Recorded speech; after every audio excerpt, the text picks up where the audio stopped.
Welcome to Public Safety Talk Radio, the podcast for all of our heroes in public safety, including law enforcement professionals, firefighters, EMTs, corrections officers, healthcare workers, and more. The show is proud to be a part of the growing National Police Podcast Network. This episode is sponsored by Police Mortgage. Police Mortgage is a full-service mortgage company dedicated to serving police officers and first responders. Founded in 2008, Police Mortgage offers a variety of mortgage products tailored to meet the needs of those who serve and protect. Police Mortgage, for first responders who are second to none. I am Ken Bader, your host for Public Safety Talk Radio, and I have a treat today. As all of you know in my audience, I always get excited when I get a fellow podcaster on as a guest, and that's what I have today. I have retired police officer Jessica Flores from the Kansas City area. She worked for the Kansas City Metro, worked for Gladstone. We're going to dig into that. But most importantly right now, she is the host of the Next Shift podcast. Jessica, welcome to the show. Ken, thank you so much for having me. It's an honor for sure. Honor and pleasure is all mine. I had the pleasure of hearing you speak at the Law Enforcement Survival Summit, and you gave a lot of insightful tips. And I said, you know what? I need to get this woman on the show, damn it. I am so glad that hit with you because I was like, man, I'm not sure if I did what I could have done here, but apparently I did something right. You were doing well. I was thinking of heckling just to see if you could roll with that, but that would have been fun for sure. As a board member of the Wounded Blue, I kind of thought, maybe not the best time. Maybe not the best brand, reflection for me personally, because it's all about me. Fair. So I chose to keep my big fat mouth shut. And now here we are. So you have all the yeah. Now I got all the control because I'm the host. You tell us first about your law enforcement career in Kansas City, which I understand was about 20 years ago. What made you want to become a police officer? Were you, playing, with, your little house at 10 years old and says, hey, I want to arrest these people? Or did it just kind of come to you in a dream one day? I'm going to be a cop. Yeah, so that's interesting, and thank you for dating me 20 years ago for sure. 19 this year, actually. Cannot believe I can say that, but you look a lot better than I do. Don't worry about it. You have hair, I don't. Continue. Well, I appreciate. If I didn't have hair, I'd be worried, but no. 19 years ago, I was 21 and I went through the police academy, but I didn't grow up necessarily wanting to be a cop. When I was 10 years old, growing up, my grandpa was a cop. He's the only other cop in our family. And he would come over every Sunday and deliver donuts and a Sunday paper to us. And whenever we would go at Walmart to shop, he would be working off duty and he would buy us like an icy or a pretzel or something like that. So very food driven family. But they also had a pool at their house. So we would go swimming over there. And I remember seeing like his open heart surgery scars. He was like a typical cop and didn't necessarily take care of himself the way he could have. And when I was 10, he was 61 years old and he passed away 6 months after retirement in his sleep. And at his funeral, I was meeting all kinds of people that I had no idea who they were. My uncle was a fire captain at the time, or fire somebody. My grandpa was also a Marine Corps veteran. So we had the Marines there, we had the police department there, we had the fire department there. And it was something in that moment that my 10-year-old brain could not say, oh, wow, he was part of something bigger than himself. Now, reflecting back, I can see that that's what really kind of opened my eyes to this life. And I was like, oh my gosh. Well, then from 10 years on, we got to see a whole lot of crazy things happen on TV. And you always saw first responders running toward it. I, for some reason, took a liking to court TV. I was like a fan of it and watching some of these big. So therein lied the problem. Well, at least it wasn't Judge Judy. So it was not Judge Judy, yes. But watching things like the Scott Peterson trial, that's like the main one that sticks out. But seeing all these, O.J. Simpson was actually when I was 10 years old and him getting off with that, like, I was like, man, victims need better policing and they need a voice that actually speaks for them when they can no longer speak. Right. So again, I'm a kid, right? I can't think like that, but looking back, that's what it meant to me. So I spent all this time, like my entire childhood, basically from 10 years old to 21 when I joined the police department, like, I'm going to be a voice for victims. And that is what I became at Gladstone, finally. We had that first little blip at Kansas City. 4 years on the inner city, midnights, that'll burn anybody out for sure. I can imagine. And when you are young and full of life and I'm going to change the world, and then that's definitely not what happens, you're like, maybe time out. Maybe we go a different route here. And so I did. I tried a different route. I went the CNA route to see if I wanted to be a nurse, and that was an absolute no. I do not. No, I do not. That's a whole different level of insanity. Bless those people. That's all I got to say Yeah. is literally bless those people. The 5 months or so I spent on an oncology floor was enough to like break me down and make me realize I was human again, which was nice. I needed Mhm. that smack in the head of like, oh, you are a human still, not a robot. Cool. But I still felt called to be a cop. So that's when I went to Gladstone, got hired 5 years, patrol, detective, sergeant, and then injury unfortunately took my career right around the 10-year mark. And it was a simple injury, if you will. It was to my gun hand and wrist. I literally can't hold a gun, and that's Yeah. kind of important. So I had to make the decision, even though it didn't feel like a decision, to say I can no longer be a cop. And that was devastating to say the least. Yeah, I heard obviously about that in the summit, and it's unfortunate. Can you talk a little bit about how that injury happened and around that time of when you dealt with it and what that was like for you? I sure wish I knew what happened. Um, Yeah. so I was a detective, and you write and you type a whole lot more as a detective than you ever do as a patrolman. So that was like interesting. And I am a thorough note taker and report writer. So I was So doing carpal tunnel got you. it wasn't carpal tunnel though. It was called, and I can never pronounce it, DeQuervians or something like that. Bless you. Tenosynovitis or something. So like the scar is right across my wrist, but it had to do with the tendon from my thumb into my like wrist and forearm area. So they told me when I finally went and got it checked. So I was a detective.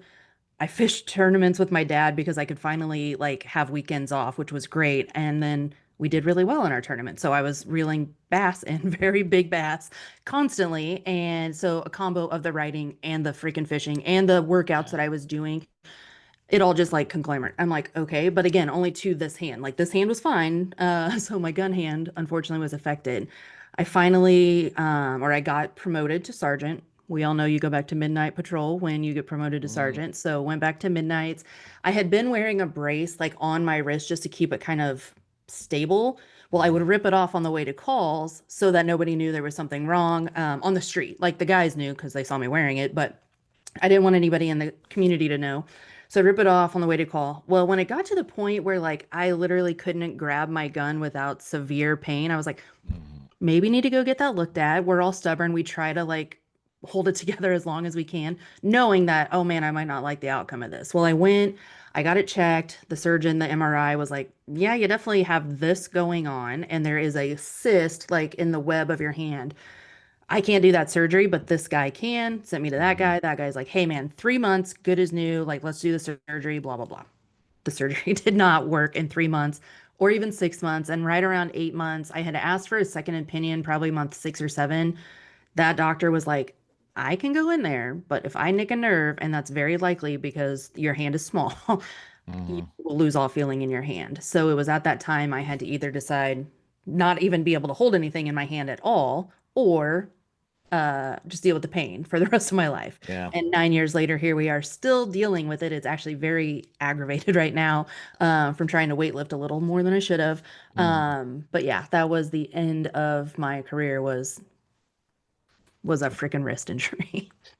Yeah, yeah, well, I'm glad it wasn't a traumatic event that, Yes. happened, but it's traumatic to not know what the hell happened and then, Yeah. And the to invisibleness of it. Like, right? My yeah. entire body is fine, but my wrist. And that's just unfortunately a really critical piece of your body for this job. Yeah, we were before we pressed record, we had probably the most interesting part of our conversation, which was we were talking about football. And I'm blessed to have a wife that likes football at least as much, if not more than I do. And so she had a 30-year career in healthcare. So, we have this kind of half running joke where, we'll be watching football and hear about an injury. It's like, oh, he tore his PCL and his ACL. Is that bad? And I think what's crazy about injuries is none of us, one, we think we're invisible and it's never going to happen to me or it's never going to be as bad, but we also never realize how much we use that body part until we don't have that body part to use. And then you're like, oh, wow, that was actually kind of important. And again, when it's invisible, like nobody can see it or tell that something's really wrong. That plays the mind game and the mental game on you as like, what is wrong with you? Or why can't I fight through this? Especially as Mhm. cops, all we want to do is fight through it and get back out there. And unfortunately, sometimes you just can't fight through whatever it is. Yeah. Well, unfortunately, or fortunately, however you want to look at it, Yeah. it's not just cops. Right.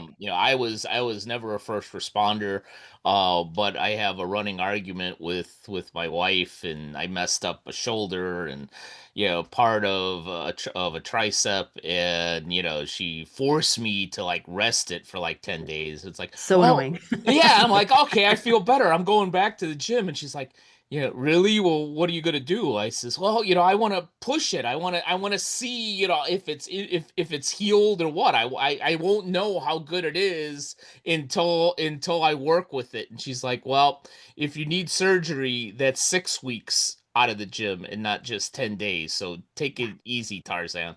Yeah, what I've had to learn the hard way over the years with a knee surgery, the wrist surgery that took my career, and then a shoulder surgery a couple years ago was when you refuse to slow down, and you Mhm. should because of like something's off or tweaked or whatever, you're going to get smacked with something that's going to make you slow the hell down if you choose not to do it. And we've got to start listening to our bodies and be like, Mhm. well, that's interesting.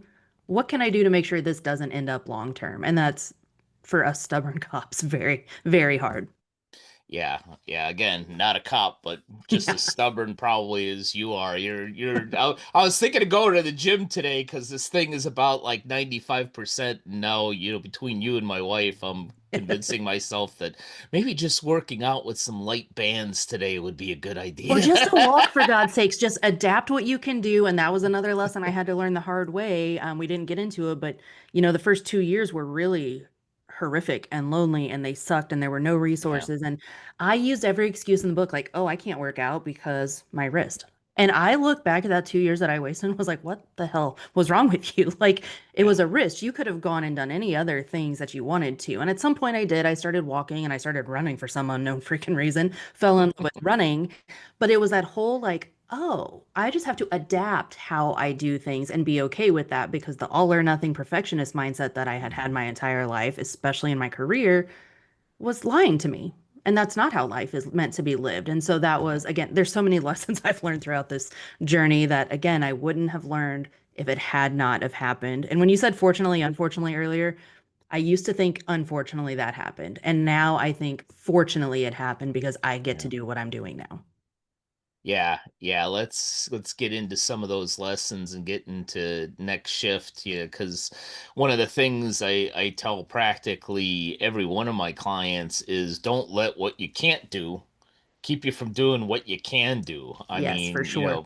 I'm 56 years old, so I'm all screwed up. I used to run too. I can't run anymore. Now, before I hurt my shoulder, I did this kind of circuit training where I jumped from, elliptical to machine and everything else. And now I can't do all that anymore. So maybe I'll walk around in a circle like an idiot. I don't know. But anyhow, let's you learned some lessons, and you created Next Shift, Yep. and I had a chance to listen to some of that right before our conversation today, and yeah, it was really intriguing to me in that you got into some really deep stuff, and you got into some things that you hadn't expected to get into. So tell us about the decision to launch Next Shift and what that all means to you and your career and your business and so on and so forth. For sure. I wish there were like short answers for any of your questions, and there just really We aren't got because we got Jess, we got time. If this needs to be three frickin' episodes, then it needs to be three episodes. You got the floor. I'll just go get another cup of coffee and come come back. on Keep going. back. No, what you were saying earlier about it being a journey, I mean, like it really, really is. And I think if we can step back and look at life as a journey and chapters at a time, like that will really help us make it through each of those chapters. But so, like I said, those first 2 years out, I mean, sucked. The lack of identity, the lack of purpose. I had gotten jobs, but not one meant anything. None of it had meaning or purpose. I was like, oh my God, all I wanted to be was a cop. All I was a cop. And I couldn't see outside of that. And so then 2 years in, I started with Beachbody. I had watched this person online for 2 years, transform her body, transform multiple people's minds and hearts and bodies and all these things. And I was like, poor woe is me. Watched her do it, and I was finally like, I'm sick of my shit. Like, I gotta go do this. Nobody's coming to save me. And that was Yeah. like the light bulb moment that I actually accepted my career was over. It took me 2 years to accept that my career was over. It's insanity. But it finally happened. And then it was like, oh, the world is your oyster. You can go do whatever you want. I joined in with this Beachbody thing. 90 days later, completely different human being. I was like, oh my God, I can still serve people. Holy cow. This is a safer way to serve even. This is great. And Mm-hmm. I can be healthy and my mind can get like fit. Cool. I love this. A couple years later, joined another industry. And while I loved both Beachbody and the beauty industry, I'm still involved with both of them. There was like something missing. It was like there is a part of my story I was trying to bury, if you will, my law enforcement career because it didn't fit in really to either of those industries and I didn't know how to speak about it yet. And so about 6 years out of law enforcement, I was working at a job here locally and I had become friends with one of the customers, a 75-year-old little woman that I just freaking adore. Her name is Gail. I adore her to this day, but we've gone to several lunches and while we were sitting at one, she was like, how's work? I'm like, oh, it just really sucks, honestly, blah, blah, blah. She's like, well, what do you want to do? I'm like, I honestly have no idea. I know there's like something inside of me I'm supposed to share. There's something I'm supposed to do. But I don't know who that would be. People tell me I should be a life coach. I don't really know about being a life coach. And she was like, hey, I have this lady I know that is a CEO transition coach. And I just kind of like tilted my head to the side like a dog and was like, tell me more. Like, what is this? And she explained it basically. This lady helps people go from being a CEO in the boardroom to being a normal human being again at home, where you're not necessarily in command and control of, Mm-hmm. your people. And I was like, oh, that's interesting. Light bulb moment. Holy shit. Like, I can help cops who lost their career. That was the initial idea. I was like, time out. Let me get my phone. Let me put that in there really quick because my brain will forget that by the time I'm done. But I couldn't get out of that lunch fast enough. I could not get home from work fast enough that day. I called some of the leaders of my beauty team and was like, holy shit, I think I just had a breakthrough. Like, I have found a way that I can share my story in a way that makes sense and I can help a community I never thought I would be willing or able to help. She Mm-hmm. was like, oh my God, biggest cheerleader ever. Thank God. I go home, very visual. I get on my computer. I start creating a graphic. The same one you guys see today, like all these years later, that little blue and black square that says next shift, like was what came to me. I had gotten out a sheet of paper. I wrote down every cop word I could think about. Again, I'd been out for 6 years, so it wasn't like in my everyday lingo. Right. And somehow the words like shift stuck with me because you're shifting through life constantly. And then next shift just made sense because it's literally your next shift in life. And I was like, oh my God, okay. Sent it to a few people. They loved it. Came up with like this form for every cop I knew who had gotten out and said, can you please help me out and like fill this out? It was simple questions. How long were you on? How long have you been out? What were your initial thoughts and feelings when you got out? How did you leave? Retired, injured, blah, blah, blah. Come to find out, a whole lot of freaking people had the same exact experiences that I had had, and not one mother freaking person over the 6 years had talked about this. And I was like, oh my God, we are on to something. And so I kind of took it from there. I sat on it because I needed an expert to tell me that I had a great idea, and I needed an expert to tell me how to start a business or do anything stupid. You don't need that. So several months later, I put my first post out there and was like, this is what this page is going to be about on Instagram. And then I just left it. And then a few months later, January of 23, I finally like doubled down and said, if I'm going to do this, I'm going to do this. So I Mm-hmm. started sharing my story. And lo and behold, it wasn't people who lost their career. It was people mid-career who are like, I can't do this another 10, 20 years. Like I need a change. Or they were injured and they're facing that inevitable, hey, your career is going to end. And I don't know what the hell I'm going to do. I'm only, 8 years in. I'm only 12 years in. I'm on mid-career. And so I was like, oh, well, this is interesting. So then my focus kind of became those mid-career people. I was mid-career. I was only at 10 years and a sergeant. So I don't have all the commander experience that so many get. I didn't get to go do that. And it just kind of blew up. And then all of a sudden I was like doing interviews with other people on Zoom because I was like, it's not just my story. Look at all Mm-hmm. these people who filled out this damn form that have a story that's similar or way worse or way better. I was like, let me share those. Well, then people got annoyed that I was posting a damn Zoom link and they had to click on it and watch it and they came up with all the excuses. I was like, ah. So they're like, can I come on your podcast? I'm like, I don't have a podcast. And then I got pushed, peer pressured from some friends with podcasts to start a podcast. So June of 23, the Next Shift podcast was launched. And it is one of the things I'm most proud of. It definitely went a Hmm. route that I didn't expect it to go. I literally thought, hey, Jess, you're going to come on. You're going to share your lessons learned through the transition. You are going to bring guests on who have made the transition. I keep it very specific. Like, not everybody gets to come on my show. If you're not a cop that's transitioned, and if you're not Hmm. like a resource for them, you're not coming on. But I started sharing those other stories, and then people were like, oh, wow, I'm not alone. Oh, wow, I'm not alone. And I was like, okay, this is good. People are hearing that they're not alone. Maybe this is going to be better for us. I did not expect the amount of guests who say that they were suicidal or attempted Hmm. suicide to come on the show.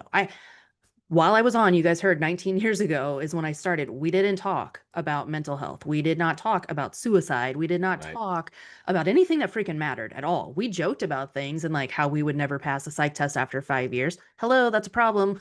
Maybe we lean into that and figure out a solution. Hello. But again, it's lessons that you don't know while you're still in it. And until you get the freedom to like think for yourself outside of that career and heal for yourself and like see that the world is not our pigeonholed view that we dealt with for however many years, you're going to stay stuck and feeling like you're alone and that there is no hope. Or and then I've got my hope dealer shirt on that I Hmm. I created love because it. every thank you, every Mhm. person that comes on there, one, is brave enough to share their story, which was not the case. You did not hear cops talking about any of this, and passing the baton backwards, and I'm so thankful for every single guest.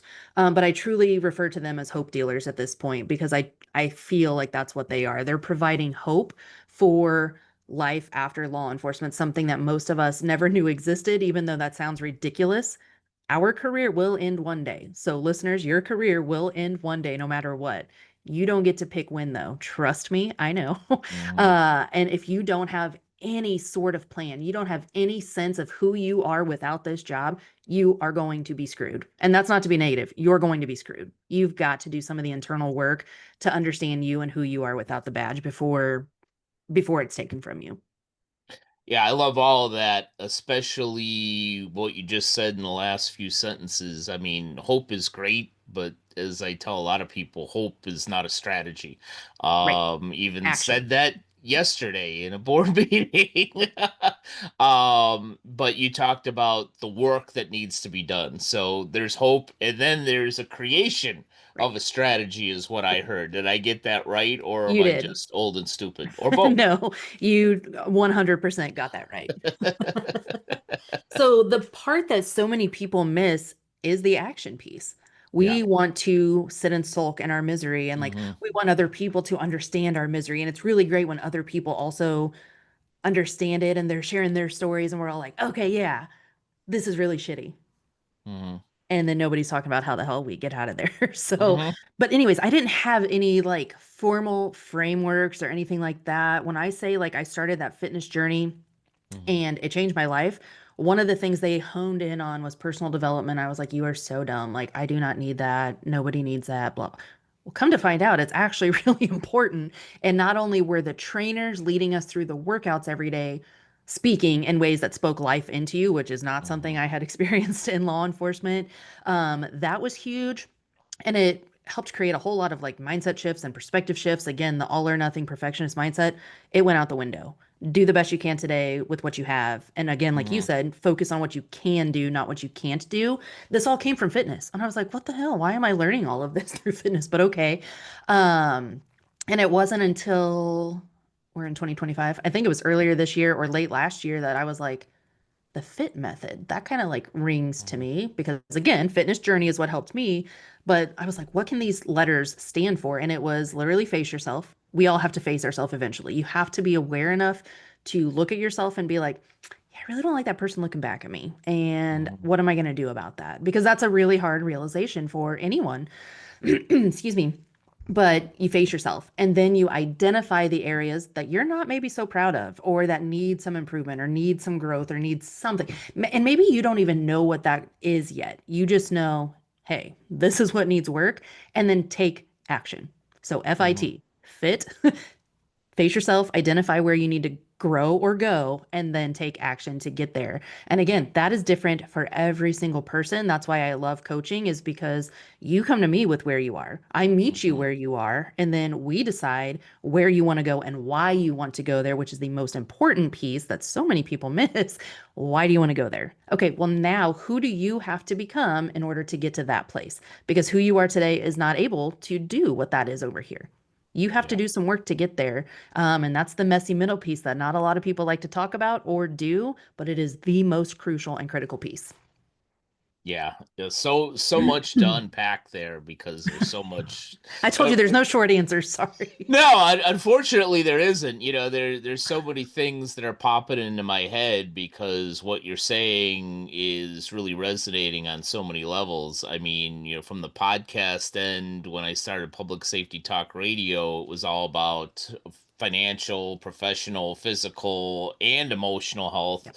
And it seems like, which is fine, it seems like that we've spent a lot of episodes on that emotional health. We've just kind of gravitated to that quite a bit, and I'm great with that.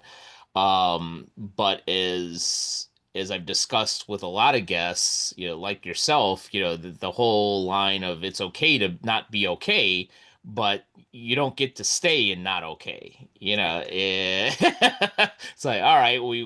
we've accepted there's a problem, we've identified the problem, and now we don't sit in the identification part. And I've seen a lot of people do that. It's like, okay, I'm a victim, I'm screwed up, da da da da. It's like, The okay, victim mindset is rampant in the rank and file of law yeah, enforcement, unfortunately. It is insane to see how many people are willing to be and play victim. And again, when you're in it, I get it. I sat there. But there's enough of us out here now talking about it and sharing the things that helped us and the resources that helped us that you have no excuse. If you were sitting and sulking in misery, it is your fault. yeah. I mean, plain and simple, to be blunt. It's your fault. No, I agree with you 100%. I went through it. I've seen a number of other people go through it. In the whole victimhood is in a transition is not unique to law enforcement. Right. I'm very open about sharing my story, not because, I need to share it, but because it might help somebody. But, by 30 years old, I had an MBA, I had an executive job in banking, and then at 31, that was all taken away when I got canned. And somewhere in the 50-50. Some of it was my fault because I gave them reasons to let me go, and others were their fault and what was changing and so on and so forth. Right. But regardless of that, and this is one thing I'll give my dad some credit for. If you're listening to the show, he and I, don't always agree on a lot of things, and we're very different people. But he talked to me, when I was growing up, he was a teacher for 40 years, and he never identified, hey, I'm a teacher, that just so happens I'm a so and so, I do this and that and so forth, and I just so happen to be an excellent teacher. Yeah. And I kind of gravitated to that. And even, when I was in this executive job, I was thinking about, well, what's the next step? Do I want to do consulting? Do I want to do some other things? So Yep. when I got canned, I immediately jumped into, all right, I'm going to do X. But to use your analogy, it wasn't fit, it wasn't FIT, it was F, and I went right to T.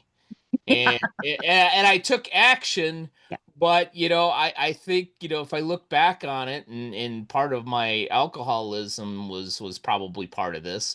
But in about almost a 2-decade period, was having a lot of difficulty through that transition. And only when I got sober and really began to ask myself, what is it that you really want, did I really start moving on. So I really love that fit analogy, because there's a process in there, and I'm very big on process. Just because you're an F and you want to jump to T, you need to do the I. Yeah, yeah. And I love that you actually said that, because how often do we just go from one thing to the next? And even to this day, when people are like, well, how did you do this? Or like, when did you know? Because again, some people like to sit and sulk. And again, for 2 years, I did that. But I don't have an answer for them. I'm like, you are the only person who can decide when you finally decide to start with F. Right. You are the only person who can be like, I am sick and tired of my own shit. I am the person who gets to decide this. Again, nobody is coming to save us out here. And I had to realize that. And I mean, and nothing dramatic happened, like nothing like a health scare or anything. I was just like, I am freaking miserable. And this Mm-hmm. cannot be all that life has to offer. And finally, I just raised my hand and said, I can't do it alone. And I needed Yeah. that person on the internet to come into my life. And I just made a post about it today, actually, on the internet. And I always give recognition because if it weren't for her, if it weren't for that Mm-hmm. accountability group, which accountability is another huge freaking key to Right. transformation, especially for us. We can have all the greatest intentions, but if you don't have anybody holding you accountable to it, you are just going to keep going with your life. And she is the one who started to kind of teach me how to heal out loud because she was doing that. And then when I joined the beauty industry, that other company, all of those ladies were sharing their stuff. And I was like, oh, wow, Mm-hmm. there's something here. And they pulled so many parts of me out and they made me feel finally comfortable enough to share the authentic versions of myself, even though I wasn't where I wanted to be. Like I wasn't comfortable showing up. I hadn't Mm-hmm. made it, if you will. I still haven't made it, but I love being the person sharing that journey along the way because that's what I needed to watch. That's what helped Mm-hmm. me was somebody literally healing out loud and brought me along with them, met me where I was. And so that is my biggest hope is that that's what I get to do by showing up every day on social media, even though it's a horrible place right now. And it's very frustrating. The thing Yeah. that drives me to show up is if I don't, other people are suffering like I did, and I can't live with that. That's Yeah. a really big weight on my shoulders, but I can't live with that. Yeah. Yeah. Really important question. Can I be a part of the beauty industry? I mean, if you want to, there's plenty of dudes doing makeup at this point. So Well, whatever yeah. floats your boat. Yeah, yeah, I'm sure there's plenty of guys in the beauty industry, but speaking of guys, I mean, we're terrible at this, in general. I know from other stories or my own stories, you self-medicate and you don't even realize what the problem is. You just go to the, okay, this makes me feel better. Yeah. I remember so many days, at 11:30 going to get a sandwich and using that as an excuse to, have two, three, five drinks. Yep. And, I would have that first, vodka soda of the day, sometimes at 11:15, and I would literally say out loud sometimes, "Hello, happiness." And I thought it was a joke at the time, but now I look back and I'm like, wow, that was really screwed up, man. Yeah. It's interesting you bring that up because I can't remember which show I was on not too long ago. And somebody asked me, like, how did you cope with that? Did you go down any of these, like, Mm-hmm. holes? And I was like, honestly, no. And I don't know how or why. Like I will never, that was not me. That was somebody above, like having a hand on my life for sure. Yeah. But I come from a family where addiction personality is real strong. And so that was never like an issue necessarily for me. I would say like just sitting and sulking was like what I did. I would doom scroll and look at everybody else having these perfect lives, supposedly, and just like compare myself to that. So the comparisonitis was really my trap that kept me where I was, and not knowing how to go or grow. And my husband now was my boyfriend at the time. I mean, thank God he was a cop. So like I was still living vicariously through him, which was Right. kind of helpful, I think, even though I distanced myself as much as I could from law enforcement.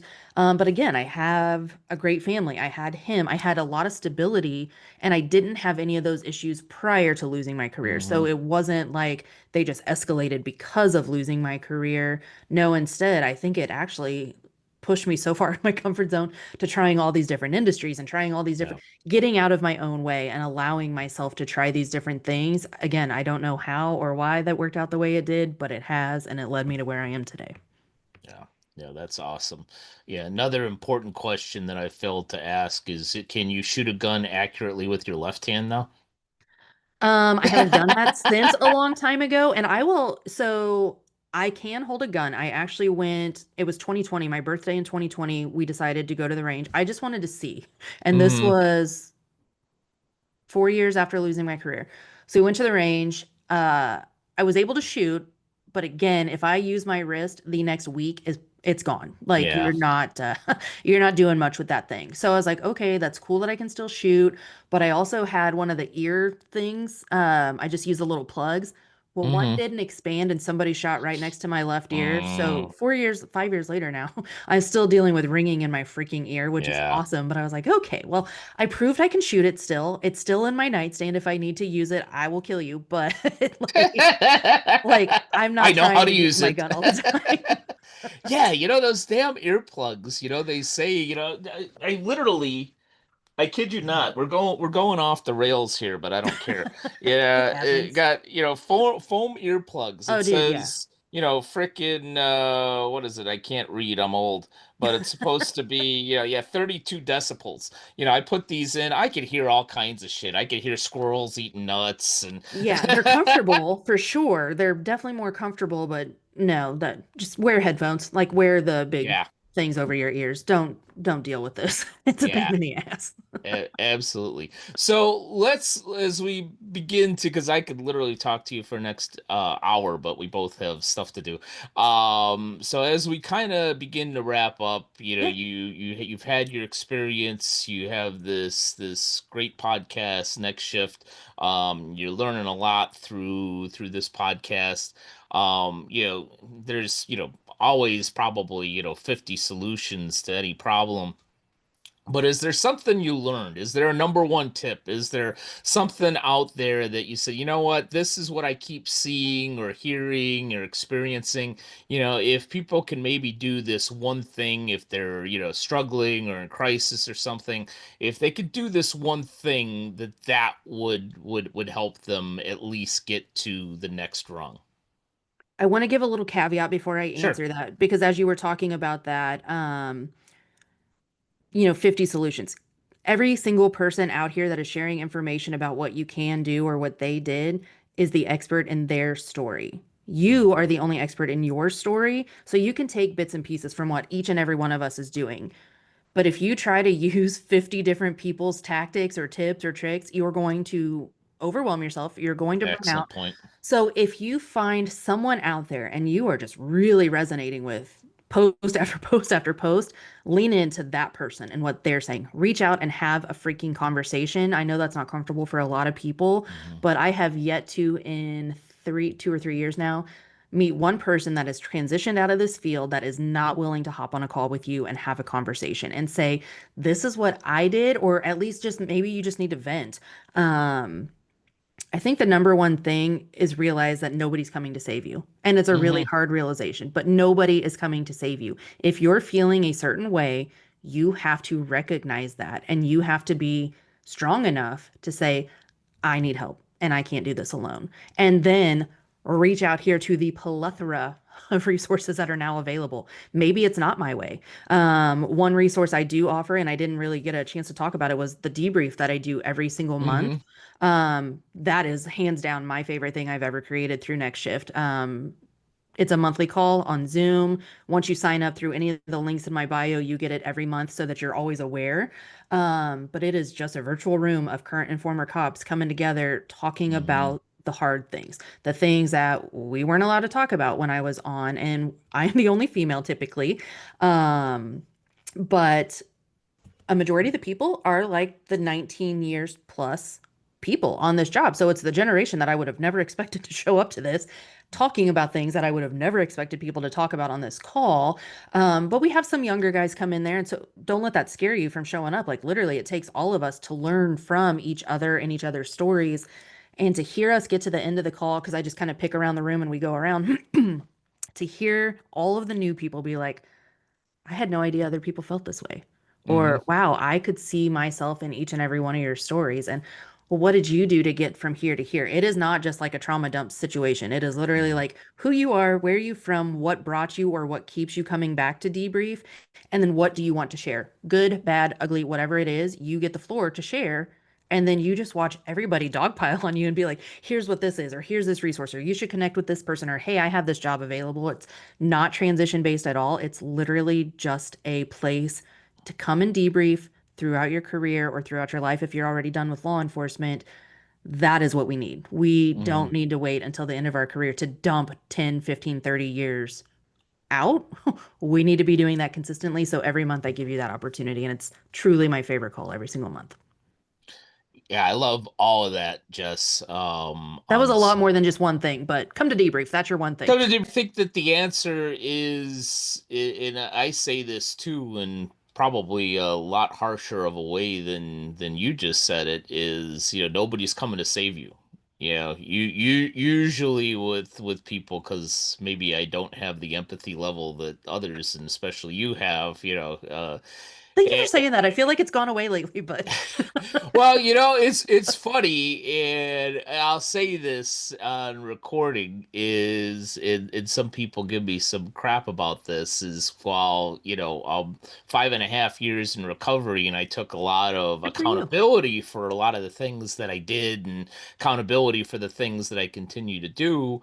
There's, and not to get biblical, but pride is a terrible thing, and Yes. you accomplish this and you overcome this, and there's like a sense of pride to that, which in and of itself is good, but sometimes that makes me a little judgmental in Oh that yeah. all right, I went through this, and what you did isn't worse than what I did. So, are we gonna continue to be a victim and be a little wuss, or, are you gonna save yourself, to use your words? So I think that, the realization, the very harsh realization of nobody's gonna save you but you. And I love your debrief. I think, and for all those listening that are in or retired from law enforcement, while I've never been in your debrief, I highly encourage you to check out Justice Debrief, just because, from AA and other things. Yeah, I've seen the value in just having those conversations, Yeah. because, you go, if you're an addict, you go into AA and you think, wow, I'm a real piece of shit. Yeah. And, you're surrounded by people that say, oh, you woke up in an alley, dude. I woke up in jail, man. That's, I wish I just woke up in an alley. I could have just, walked home. That would have been all right. Yeah, community matters for sure, but the right community. So you can find community wherever you're looking. If you want to just sit and trauma dump all day, that's great.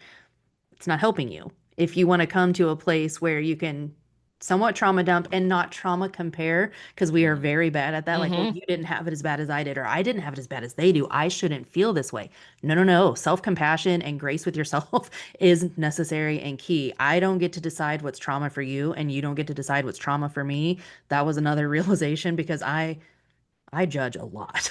I just catch Mm-hmm. myself now and be like, Jesse, what Yeah. is wrong with you? Like, I don't get to decide why that was so hard on somebody or what the fuck, why were they choosing that as their option? Like, Yeah. okay, I don't get to do that. And debrief is a good place to see a lot of people leaning into that discomfort, but sharing things that help also. Yeah, yeah, that's one thing I'm semi good at, and avoiding my judgmental nature is, I remember years and years ago reading Seven Habits of Highly Effective People, and Stephen Covey said this in the book, which really resonated with me at the time, was don't play your own home movies to somebody else. And if somebody wants to hear my story, I'm happy to tell it, not because, I need to tell it, but just simply because if it's going to help somebody, then so be it.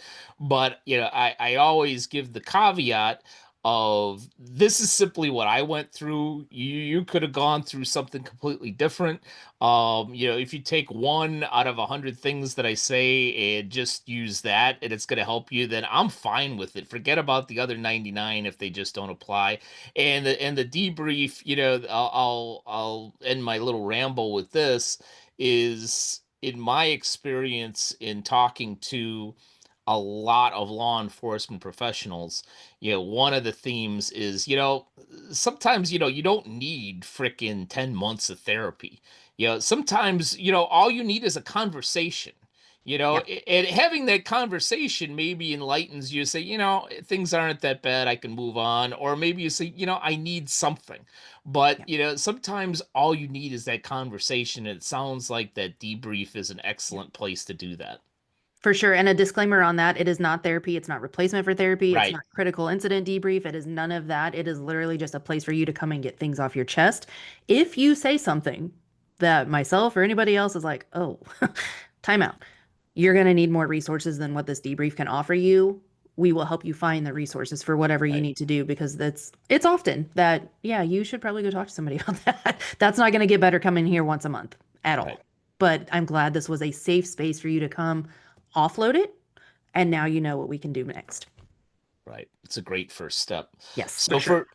for those that want to take that step, for those that want to get exposed to next shift, for those that want to go to debrief, for those that could use the expertise, the speaking, the advice of a Jessica Flores, how best can they find you out there? So the easiest is either LinkedIn or Instagram. Honestly, I'm on both all the time. LinkedIn is just Jessica parentheses Reed, my maiden name, Flores, or Next Shift over on Instagram. It's linked to my Jess Flores page, so you can go back and see the whole past 7.5 years of a shit show unfold and see all the different twists and turns and pivots. And that's really the only reason I keep that page, is so people can go back and be like, she's not full of shit. Like, I literally see everything she's done. And I showed up every day over there. That's also where I lean into like the makeup and beach body stuff. So I try to keep that separate for people. But since those things helped me, I like to keep them relevant for people that it might help as well. Well, I'm gonna go right to the makeup and the beach body Please stuff do. because that's what I feel I need right now. Please do. Holidays are coming. We could all use extra cash. Yeah, there you go. Jess, it was awesome to talk to you. I'm so happy you were able to come on the show. I really, really enjoyed our conversation. Me as well. Thank you so much for having me. I appreciate it. All my pleasure. Thank you again. And thank you to all of you who have either watched or listened to this latest episode of Public Safety Talk Radio. And we'll be back with you next week with another great guest. Public Safety Talk Radio is produced by Bader Training and Consulting. Public Safety Talk Radio is also proud to be a part of the growing National Police Podcast Network. The National Police Podcast Network is a dedicated media network powered by the National Police Federal Credit Union, developed in partnership with experienced podcast professionals and public safety advocates. Learn more about the National Police Federal Credit Union at nationalpolicefcu.com.